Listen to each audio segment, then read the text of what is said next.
many days easy. have you done? You've talked about it before. I mean, bro, I don't know. Like when I was like on one, Yeah.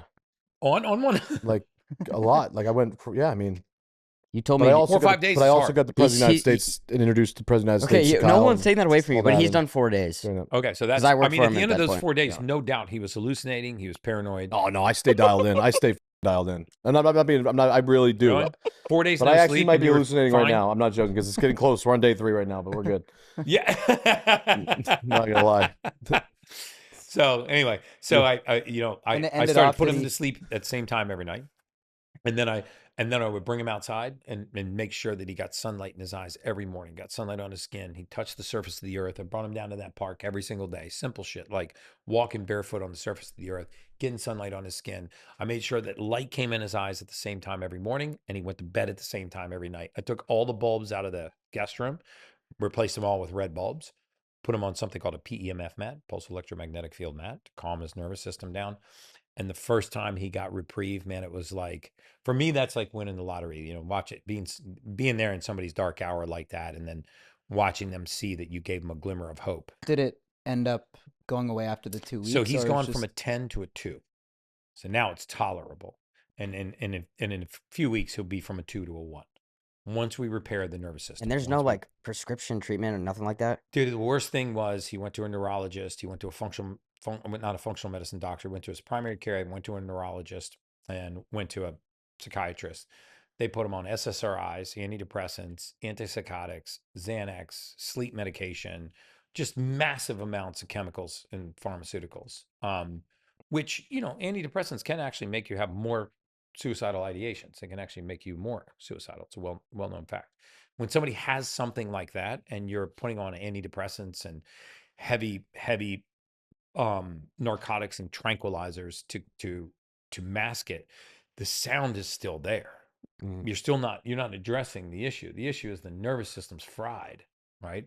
And this can happen from stress. I mean, it happens from PTSD, right? I mean, if you're a soldier and you're in a war zone, you're not sleeping, right? If you think somebody might come around that corner any moment and take your life, it's not like you're getting into a deep sleep. You're curling up under a blanket. You're sort of sleeping with one eye open kind of thing, right? So that lack of any kind of circadian cycle, right, rhythm, it can burn out the toughest of people, man. It just breaks them.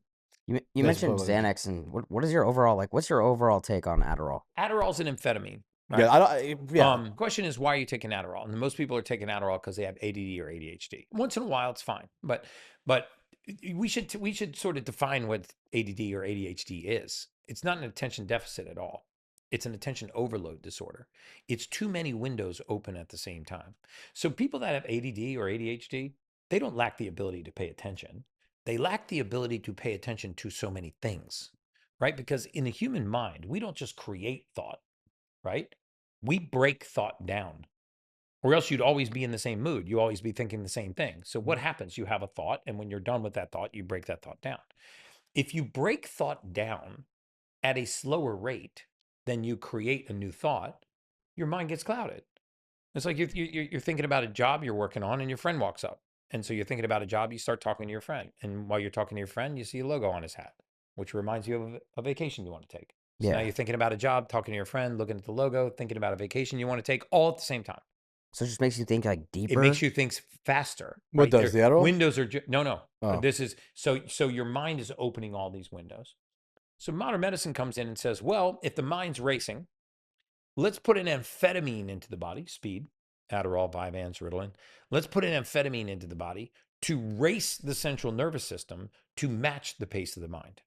That's the theory behind Adderall, basically. That shit's terrible, by the way. It's so popular, though. So because you're taking, what you think about it, you're taking the system that's not broken, the central nervous system, and you're breaking it to match the system that is. The mind's racing, so quiet the mind. Don't break the central nervous system to match the pace of the mind. If you get a flat tire, you don't get out of your car and slash your other 3 tires. So then what happens is you develop what's called tachyphylaxis. You develop a dependency on that stimulant, right? So then you can't get through the day without the amphetamine.